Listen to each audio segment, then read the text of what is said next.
आज हम इस लेक्चर में डिस्कस करेंगे क्या है रूस और यूक्रेन के बीच युद्ध का कारण।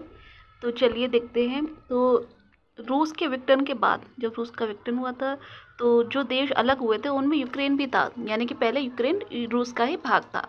और उस वक्त क्रीमिया को वर्ष 2014 में रूस ने आज़ाद भी किया था, ठीक है। और उसे आज़ाद कर वह अपने नियंत्रण में उसने ले लिया था, ठीक है। रूस ने उसे क्रीमिया को आज़ाद करके अपने नियंत्रण में ले लिया। यूक्रेन ने जो यूक्रेन के डोनबास, लुहांस्क और डोनेत्स्क में रूसी समर्थक बहुसंख्यक हैं, ठीक है। यूक्रेन के डोनबास में इसके रूसी समर्थक बहुसंख्यक हैं जो कि रूस का समर्थक करते हैं। तो यूक्रेन के कहाँ पर? डोनबास, लुहांस्क और डोनेत्स्क में। तो बेलारूस, जॉर्जिया पूरी तरह से रूस के साथ है। और सबसे बड़ी जो वजह है रूस के यूक्रेन पर हमले करने के कारण अमेरिका द्वारा यूक्रेन को नाटो संगठन में शामिल करने की कवायद। तो अमेरिका ने जो यूक्रेन को नाटो संगठन में शामिल करने की कवायद की है, यही इसका कारण है। और रूस को लगता है कि यदि यूक्रेन नाटो में शामिल हो जाता है तो उसकी सेना हथियारों के दम पर अमेरिका उसको नुकसान पहुंचाने की कोशिश कर सकता है, ठीक। और दूसरी वजह है अमेरिका और पश्चिमी यूरोपीय देशों का नॉर्ड स्ट्रीम 2 पाइपलाइन पर रोक लगाना है, ठीक है। अमेरिका और पश्चिमी देशों का जो नॉर्ड स्ट्रीम 2 है, पाइपलाइन पर रोक लगाना है, दूसरी वजह। और नेक्स्ट तीसरी वजह है रूस नहीं चाहता कि यूक्रेन किसी भी तरह से अमेरिका के साथ जाए। मतलब ये कि रूस चाहता है कि वह यूक्रेन उसके साथ रहे, अमेरिका के साथ न जाए, क्योंकि अमेरिका उसको नुकसान पहुंचाने की कोशिश कर सकता है हथियारों के दम पर। और नाटो और यूक्रेन का क्या संबंध है? देखो, यूक्रेन नाटो के करीब है। नाटो ने यदि यूक्रेन का साथ दिया तो यह रूस पर भारी पड़ सकता है, ठीक है।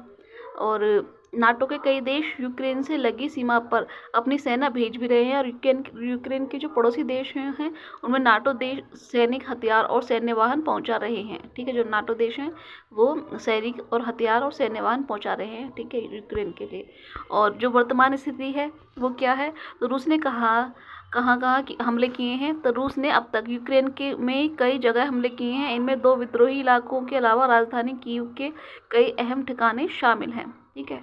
तो और यूक्रेन के एयरपोर्ट्स को रूसी साइबर हमले के खतरे को भांपते हुए बंद कर दिया गया है, ठीक है। जो यूक्रेन के एयरपोर्ट्स हैं उनको रूसी साइबर हमले के खतरे को भांपते हुए बंद कर दिया है। और रूस ने यूक्रेन के ओडेशा पर कब्जा कर रूसी झंडा फहराया है, ठीक है।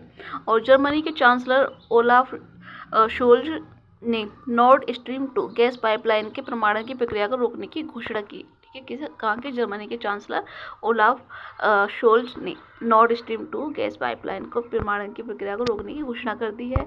और हम देख लेते हैं कि मिन्स्क प्रोटोकॉल क्या है। देखिए, ये आपके उत्तराखंड जुडिशरी के पॉइंट ऑफ व्यू से भी इम्पोर्टेंट हो सकता है और आने वाले एग्जाम में पूछा जा सकता है यहाँ से क्वेश्चन। तो ये यूक्रेन पर त्रिपक्षीय संपर्क समूह द्वारा तैयार किया गया था, मिन्स्क प्रोटोकॉल, ठीक है। और इसमें यूक्रेन, रूस और OSCE के प्रतिनिधि शामिल हैं, ठीक है। और इसकी जो स्थापना होती है, स्थापना वर्ष है इसका 2014। और उद्देश्य है पूर्वी और दक्षिणी यूक्रेन में संघर्ष के संवाद और समाधान की सुविधा प्रदान करना है, ठीक है।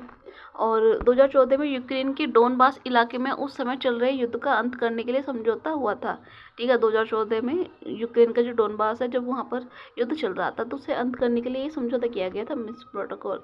और युद्ध विराम न होने के कारण और लगातार इस समझौते के उल्लंघन के कारण मिन्स्क द्वितीय नाम का दूसरा समझौता 2015 में हुआ। और मिन्स्क पूर्वी यूरोप के देश बेलारूस की राजधानी है, ठीक है। तो आई होप आपको जानकारी अच्छी लगी होगी। अगर प्लीज़ जानकारी अच्छी लगी हो तो प्लीज़ चैनल को लाइक, सब्सक्राइब एंड शेयर कीजिएगा। Thanks for watching.